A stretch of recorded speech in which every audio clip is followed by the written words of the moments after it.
โอเคสำหรับคลิปวิดีโอนี้ข่อยสิพามา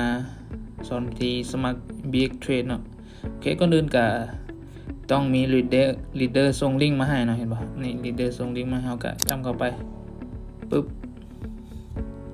จำเข้าไปมันก็สิเข้ามาอยู่ในหน้านี้เนาะเห็นบ่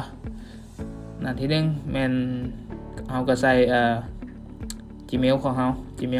ที่ยังบ่เคยผ่านการสมัครมาก่อนหรือว่า Gmail ใหม่นั่นแหละ Gmail ใหม่ก็ได้ Gmail เก่าก็ได้เนาะแต่ว่าเป็น Gmail ที่ยังบ่ได้เคยผ่านการสมัครมาก่อนมันเป็น Gmail ที่เคยผ่านการสมัครมาก่อนมันจะสมัครบ่ได้เนาะโอเคแล้วก็ตัวที่2มันตั้งรหัสใหม่เลยเนาะตั้งรหัสใหม่เลยตัวที่3ก็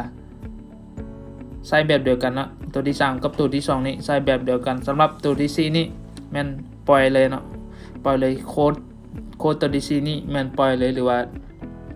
อยากใช้ตัวนี้ก็ได้เนาะโอเคก่อนอื่นเอาสิมาใส่ Gmail ก่อนใส่ Gmail ก่อนนะ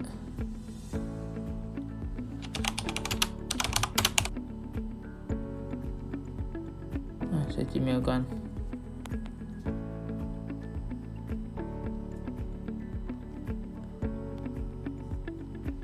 ใส่อีเมลสำหรับตัวนี้ค่อยจะใส่เป็น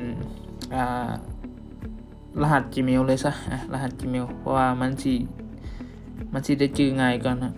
มันสิบ่ได้จื้อยาก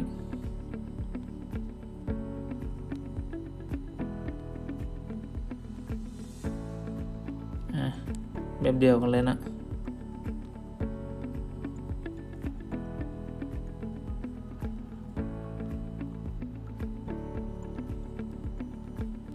โอเค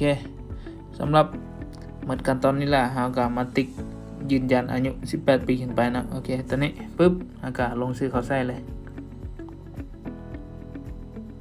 โอเคเราก็อยากบันทึกรหัสก็บันทึกนะขอบันทึกรหัสผ่านหลังจากนี้มันก็สิมีเวลาประมาณนี้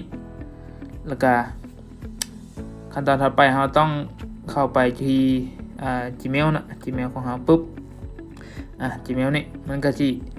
ขึ้นมาตัวแรกเลยเห็นว่า BX Trade Net นี่เราก็จำเข้าไปปึ๊บหลังจากที่จำเข้าไปเราก็เลื่อนลงมาปึ๊บมันสิเห็นคำว่า Active Now นะ Active Now ตัวนี้จำเข้าไปเราก็สิจำผ่าน Google Chrome หรือว่า Google ก็ได้ใช้สำหรับข้อสิจำผ่าน Google นะโอเคจำเข้าไปโอเคปึ๊บเห็นว่ามันก็สิยืนยันคำว่าสำเร็จแบบนี้โอเคขั้นตอนนี้ก็หมดแล้วนะ